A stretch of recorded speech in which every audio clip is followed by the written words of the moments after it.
remember, Omega knows how to make good use of this kind of draft. All right, let's head into the game here for game 1 in the best of 3 between Omega Esports versus Genflix Aerowolf. Oh, he's as easy as that. Goes for the flicker, but not going to survive. Oh. That was hot. That was a really hot initiate there. Coming in from Aerowolf. 4 members waiting for that Popple and Khufra to walk up in front. And again, Toshi is going to be the guy on the other side of the map with just going to be Yelly Haze trying to see if he can control some of this mid lane. But now that they have been taken first blood. Oh, hold on. Oh. Hold on. That's going to be Yelly Haze getting thrown up straight up into the enemy. I'm not sure what happened, and that was quick. I mean, I saw Bottle just spamming the recalls, and then someone got tossed up. Easy as that. Toshi. A bit of aggression coming in from Renazmi. And the blades flying all around. It's taking it slow. Yeah. Aerowolf, interestingly, they are the ones who's being aggressive. Heath being thrown down again. Clay, but there's no Bottle. So no damage at all. Yeah, and again, you want to go through this Lapu-Lapu instead, that's going to be a little difficult. Oh, Yelly Haze again being caught off guard, but the flicker. Woo. Clay was able to take him down, and even Heath, as Aerowolf are being aggressive, they are looking for the right targets. Dude, what is up with Genflix Aerowolf?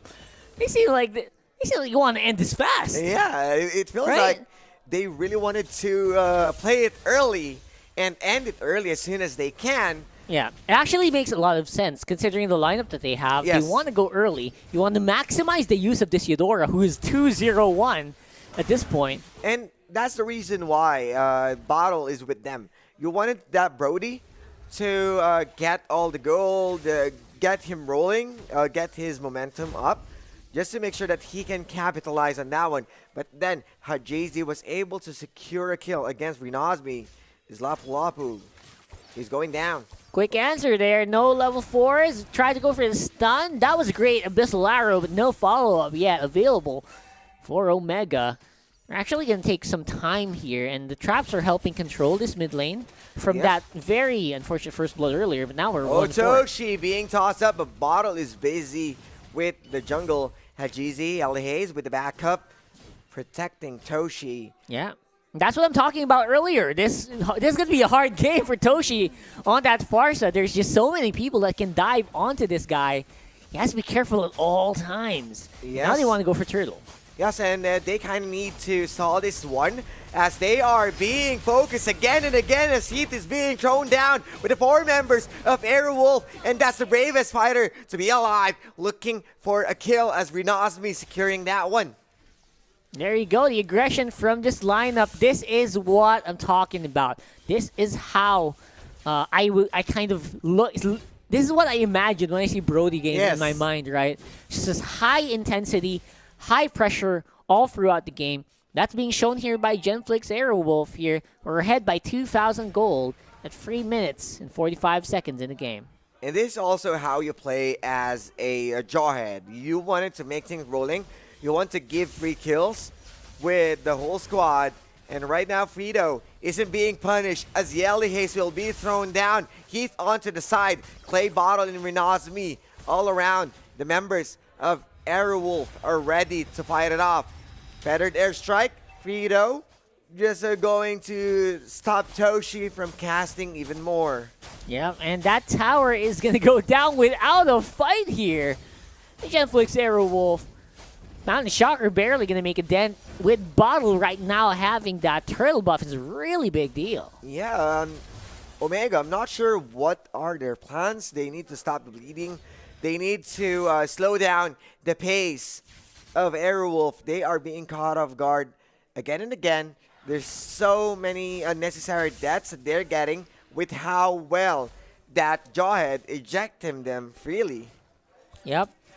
It should be interesting to see here because we are going to be seeing a lot of map control from this Jawhead as well. Like Fredo on the Jawhead is he's not as aggressive as as Jay earlier, Yeah. who fights at level 1 right away. Oh. But again, he's doing a good job in scouting out the positions of Omega at each and every turn of the game. Yeah, and those flicker into the ejector is giving them a lot of those free heals. Renazmi is going to be there. They know, oh, Frito, any moment right now that he's going to flicker again and throw everyone up. But here comes Kurt CZ. Kurt Z just going to run. Another big combo in. I'm not sure what happened, but the flicker Oh! into the ejector again. This bottle is going to secure the kill. Renazmi going inside, the bravest fighter with a sword. He's going to cut everyone out. But Kurt Z was able to get a return kill. But the Brody with the damage, that's going to be it. It's another kill. They're looking for more. Heat, Yellow Haze, and the ravaging Sandstorm from Mars is going to stop the fight. There's a lot of engagement opportunities for Genflix that they're not really going all out right away. They're waiting for Omega to make the move, and then they go for the counterplay, which it's working better for them, to be honest, rather than them being the ones who engage.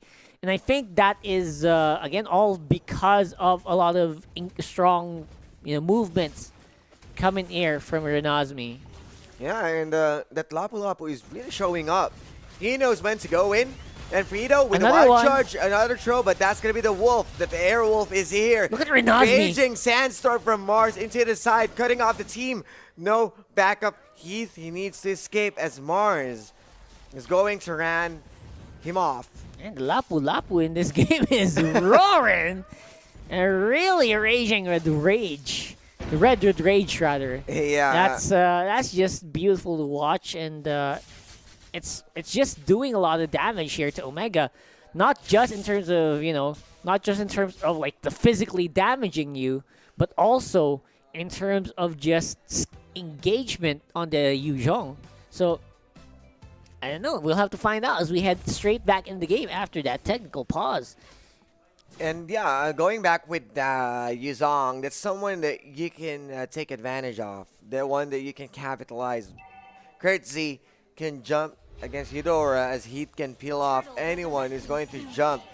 Yellow Haze can just look for those arrow plays, and they can take advantage from that one. But then, Blade of Despair being secured by Bottle. So who are we going to look out for here? Brody is going to have a hard time. I mean, Bottle is just on free 0-1, and he is just, there's no one stopping him. And they take down Hajizi. Into the sun. No Yisun Shin. Feathered airstrike will be used. It's looking like it's going to be a fast game, man. Yeah, it has been Aerowolf who's just looking for the picks, pushing. They know that they got the advantage already, so why stop? Why we need to take a breather? Yep. We can just pressure them. Frito, you can see him right now. There's no chance for him to easily there's no chance for Omega to easily defend this. They can't get any closer as Frito is just popping those recalls and might flicker into the ejector easily. Yep. So, big question mark here for Omega. They are bleeding resources, down by almost 8,000 gold at 8.5 minutes in the game. So, where are they gonna get? We're gonna get traction. They need to get traction somewhere. They need somewhere where they can get a foothold, where they can reclaim at least their territory, at least their jungle. You need to have at least access to your jungle. And this is something that you need to watch out. Frito is just controlling everyone out. He's zoning all the Omega squad, and they can entirely go for a big initiation. Even Curtsy with the dragon form, you can expect him to jump because he doesn't have any damage. There's no big follow-up. Feathered airstrike can be burned. Like you can just step outside of the zone. Yeah, the follow-up for Omega is just severely crippled right now, with Hajizi being forced to stay inside the base. He can't access his buffs. He can't access the jungle camps. He basically has to stay around the lanes to survive and get some of that gold. Other than that, there's the damage output from Omega. Yeah. I mean, it's just gone. I mean, Toshi, he's 0-0-1. At least he's not dying. but he also can't do any damage. Yeah, and right now, the arrows isn't hitting the right targets, even Frito. And what's easy about the Jawhead is you can just point around with the ejector compared to the Selena, who needs to have that on-point accuracy just to make sure that they can go for a big follow-up. But then again, this will be an easy task for Aerowolf to finish the Lord, and Frito just is zoning them around. Fredo. He's playing. Basically flexing, throwing the wolf back, throwing Koopa back there onto the enemy team, just stunning them, just trying. Yeah. I mean, this looks like he's just taunting, but you know what Fredo's doing? He's actually getting a lot of vision of where Omega is at all times. They're grouped up together. Fredo can just be basically a walking vision for Genflix Aerowolf. This is what can Omega do for now. They can just install the game, wait for any big items, or wait for any chance of Aerowolf. That's a game plan for Omega for sure. Yeah, but then again, it's Aerowolf who's being cautious as well. They're just denying the buffs. They're just taking the objective. This might be it, as Feathered Airstrike will be used. Even a Black Dragon form for zoning everyone out. But is it enough? Mountain Shocker to pop off. No damage at all, but that's going to be an easy tower onto the top side, and this might be an open tower into the bottom as well, as the Omega squad is trying to take down the Lord. Yes, successful, but the trades, the towers is still there. Everyone from Aerowolf is still complete.